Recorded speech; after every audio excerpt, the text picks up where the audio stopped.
Hello, I'm Mike Bishop from the University of California, San Francisco, and I'm going to talk with you about cancer, what we presently know about the disease, and how we are trying to apply that knowledge.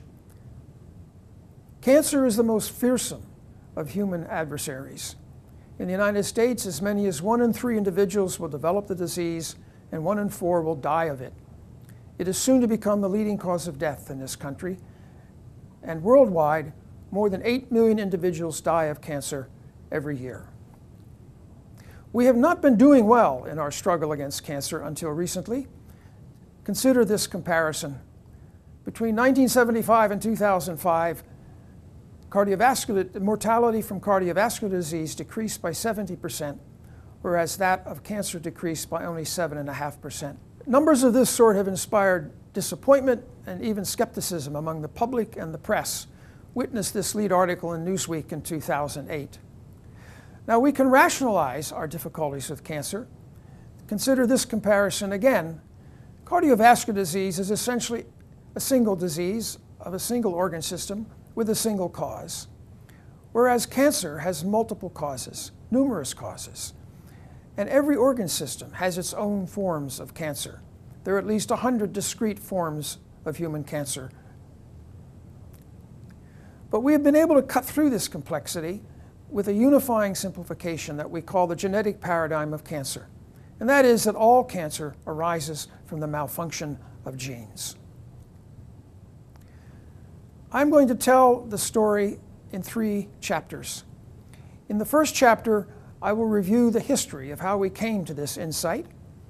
In the second chapter, I will talk about the challenges that it represents and the promise. And in the third chapter, I will delve more deeply into one application of this insight, therapeutics for cancer. 5 paths of investigation converged to give us the genetic paradigm for cancer. The first of these paths was the most elemental, and that is the fact that cancer is a heritable cellular phenotype.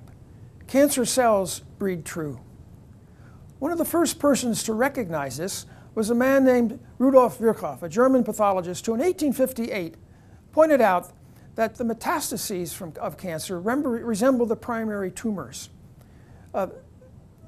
as if the metastasis and the primary tumors might have a common origin. It had previously been believed that what we call metastases might be tumors of independent origin.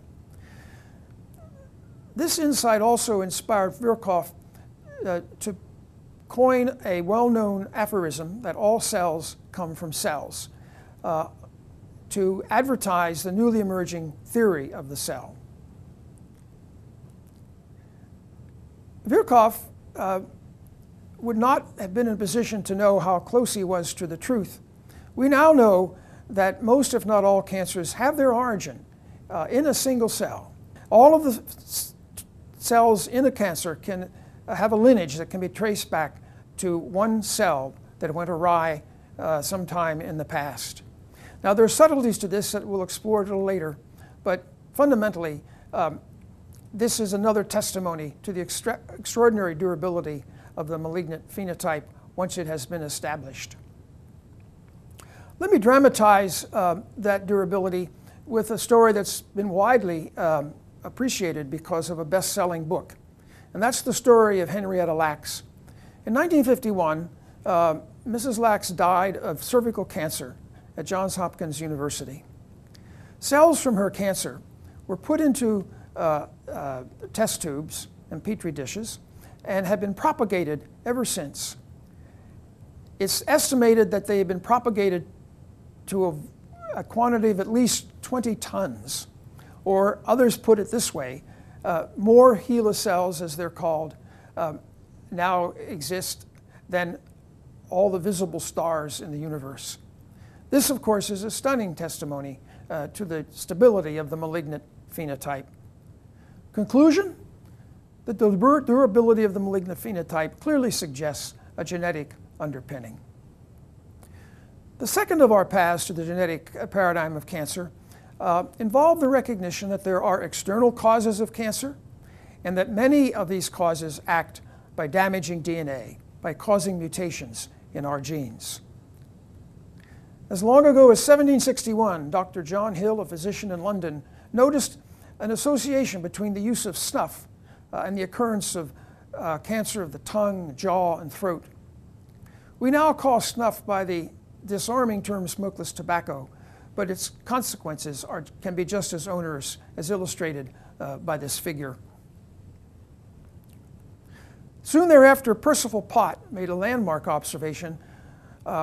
He recognized that scrotal cancer was very common in chimney sweeps in London, and he made a leap, an induction, and attributed this incidence of cancer to the soot that was accumulating on the skin of the chimney sweeps.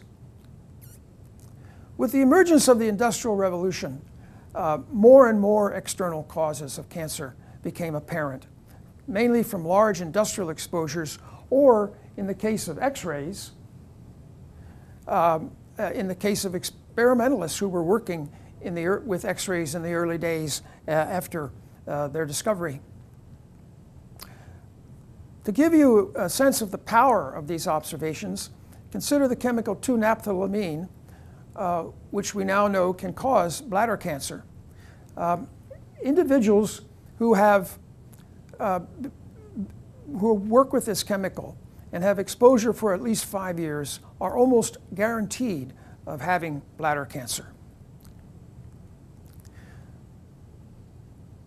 Here's a list of some of the other examples, and the point of this list is to dramatize the great variety of cancers that can emerge from external causes, from exposure to industrial chemicals and physical agents.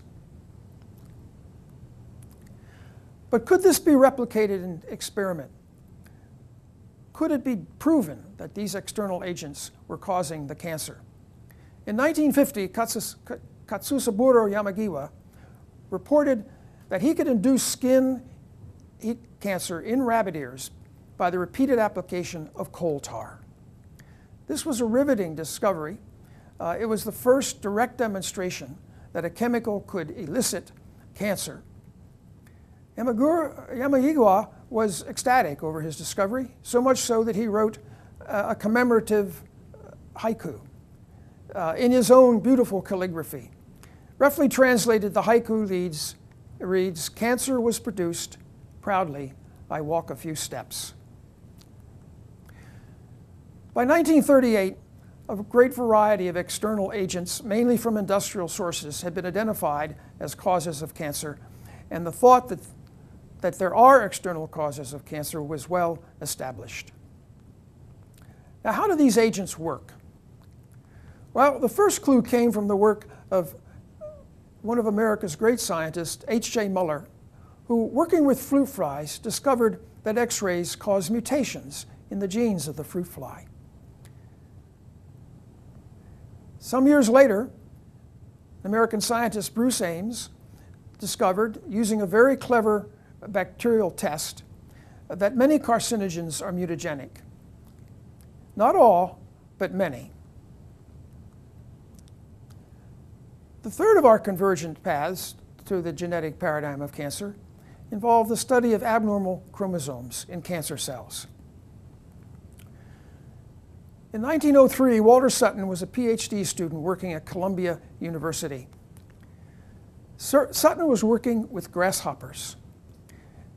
And from his studies, he was the first to reach the solid conclusion that chromosomes are carriers of heredity. He published that work, but never published another paper. Instead, he became a surgeon and died prematurely at the age of 39. In 1914, the German biologist Theodor Boveri, while studying worms and sea urchins, had a vision. And in a famous monograph, published an argument that abnormalities of chromosomes might account for cancer. He anticipated the current form of the genetic paradigm with remarkable prescience, but there was no evidence for his vision until 1959, when two scientists in Philadelphia Peter Knoll and David Hungerford, the latter of whom was still a graduate student, discovered a miniature chromosome, an abnormal chromosome, that was unique to the cells of chronic myeloid leukemia. The chromosome was dubbed the Philadelphia chromosome in honor of the city where it was discovered. Now, the nature of this chromosome was not known until 1972, when Janet Rowley, working at the University of Chicago, demonstrated that the Philadelphia chromosome results from a reciprocal translocation between two chromosomes, chromosomes 9 and 22. Here is an image of what Janet Rowley had discovered. The two chromosomes essentially swap pieces. In the end, a piece of chromosome 22 is now on chromosome 9, and a piece of chromosome 9 is now on chromosome 22. That is the Philadelphia chromosome. We now know that abnormalities of chromosomes are common in human cancer, and sometimes there's sheer chaos among the chromosomes. Consider this example of colon cancer. Here are the normal human chromosomes arrayed and colored so that you can distinguish one from another. And here are the chromosomes from the colon cancer. In some instances, there are 3 instead of 2.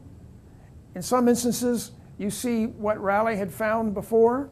Chromosomes have swapped pieces. Here's a piece of a red chromosome on a blue-gray chromosome. This kind of chaos suggests that havoc has been wreaked with the genes in the cancer cell. Now, what might be the genetic consequences of both mutagenesis by external agents and the chromosomal mayhem that we find in cancer cells? The answer to this question came from the discovery that certain cancer genes carried in viruses are actually derived from normal cells, from cellular genes that we call proto-oncogenes. This story began in 1909 when Peyton Rouse at the Rockefeller Institute discovered a virus that causes sarcomas in chickens, Rouse sarcomavirus. It was a complete mystery as to how this virus caused cancer until 1970, when Stephen Martin at the University of California, Berkeley, isolated a mutant of Rouse sarcomavirus that demonstrated temperature-sensitive transformation. In other words, the virus could create a cancer cell at one temperature, but not at another. Here's an illustration of what Stephen Martin had discovered. These are normal chicken fibroblasts growing in culture. And here's what those fibroblasts look like a mere 24 hours after having been infected with Rouse sarcomavirus. What Martin discovered was that if he infected the cells at 35 degrees with this mutant, the cells transformed. But as soon as the cells were shifted to a higher temperature, they reverted to the normal state.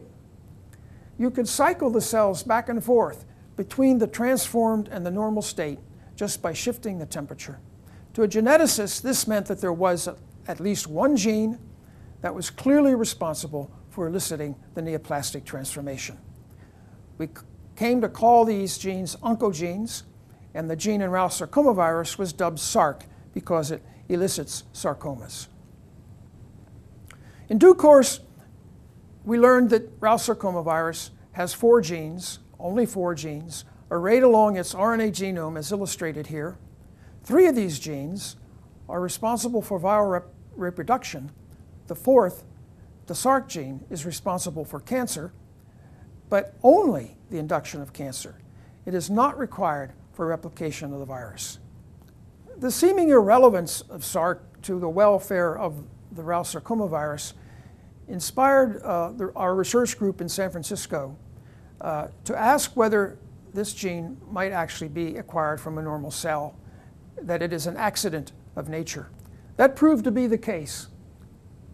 At some time in the past, during the course of replication, the virus that became Rouse sarcomavirus acquired a cellular gene and inserted it into its own genome, creating the viral oncogene SARC. At first, it seemed that SARC might be a mere curiosity. But Many other retroviral oncogenes were identified, and in almost every instance, these too were found to be acquired from the normal cell.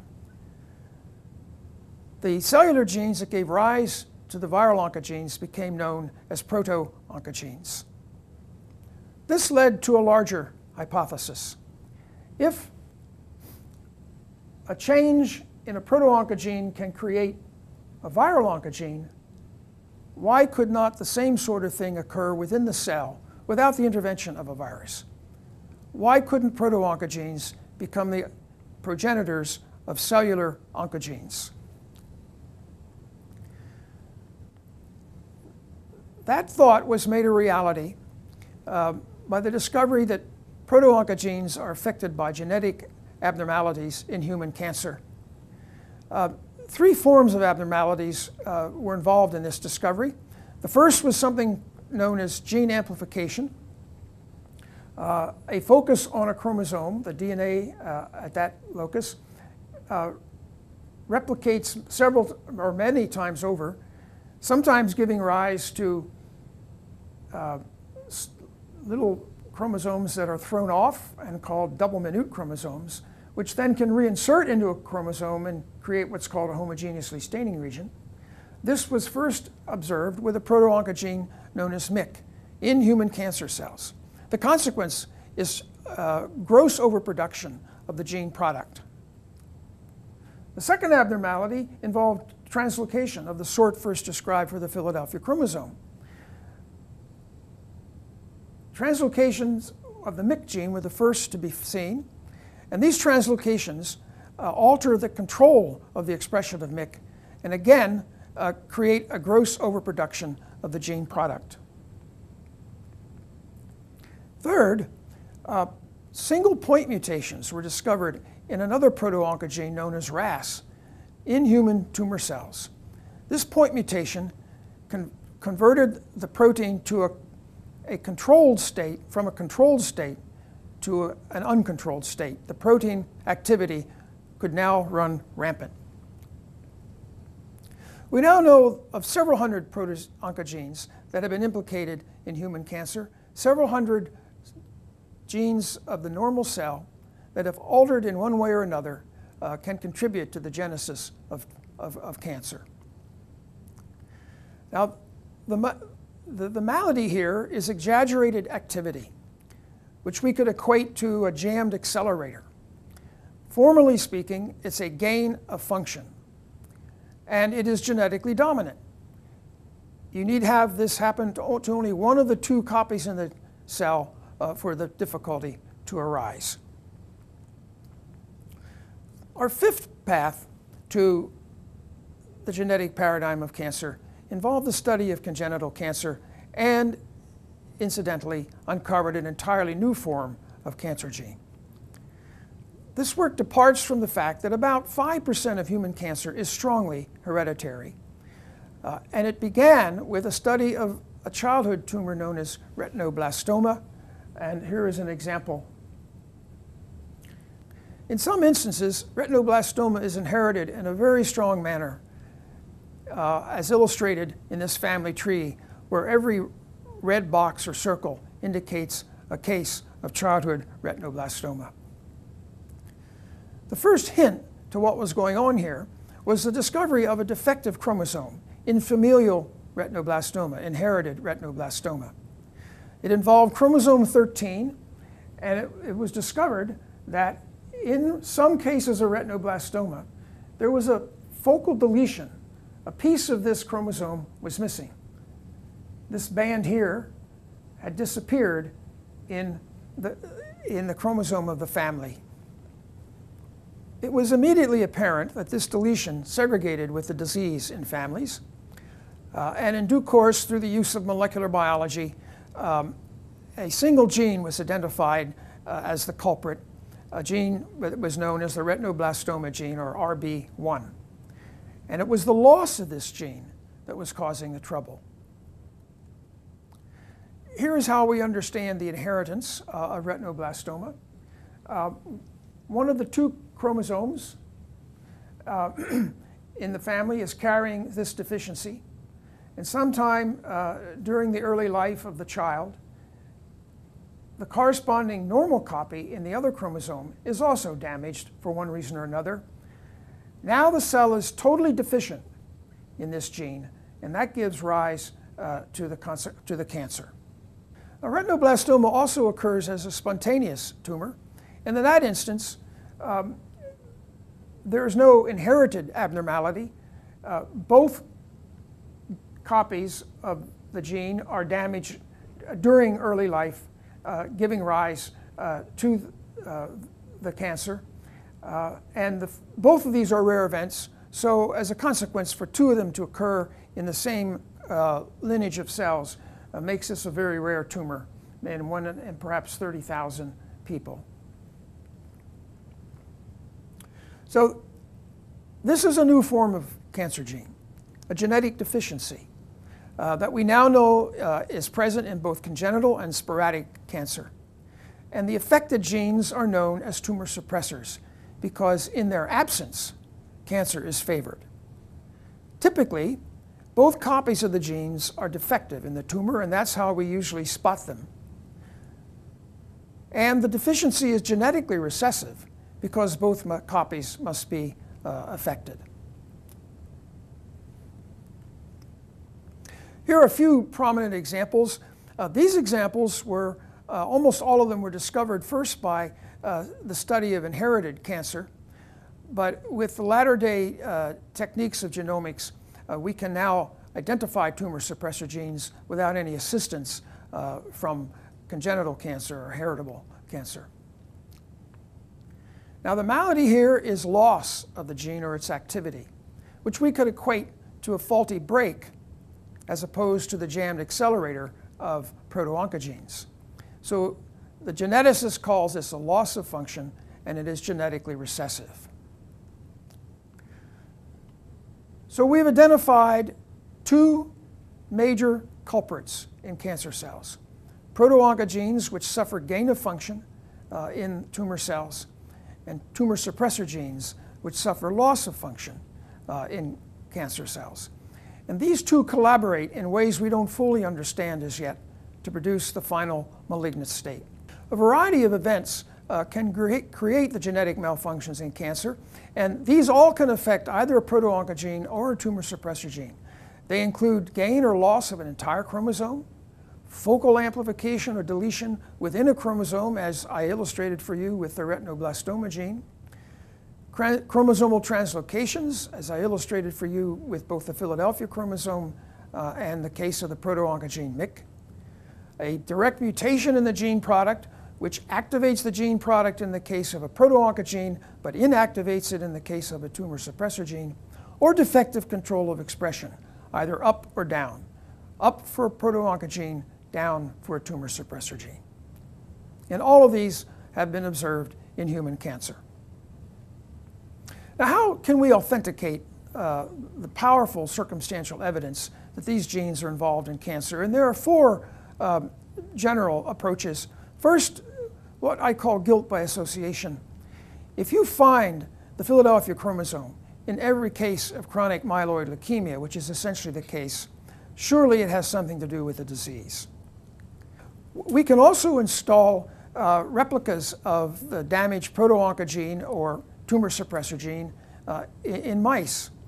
And this often leads to the production of tumors, and it often leads to production of the same kind of tumor in which the lesion was originally identified in human cancers. And finally, in very recent years, it's been possible to demonstrate that targeting at least a few of these abnormalities with therapeutics gives rise to a therapeutic response, something I will talk about in greater detail in my second and third chapters. Now, how many of these adverse events are required to produce a malignant cell?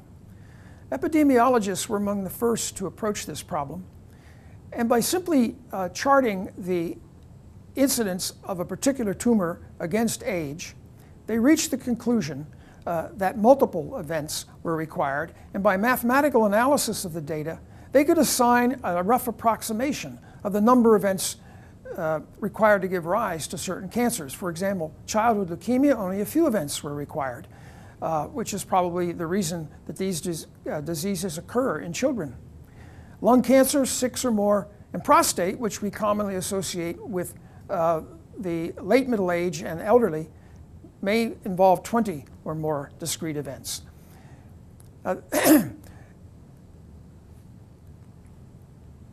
If we look at this in a biological sense, we see evolution in miniature. An initial event occurs in a single cell, causing that cell to replicate. And then an event occurs in one member of that population that changes the cell yet again. And this happens multiple times, giving rise finally to a tumorigenic clone. We call this tumor progression.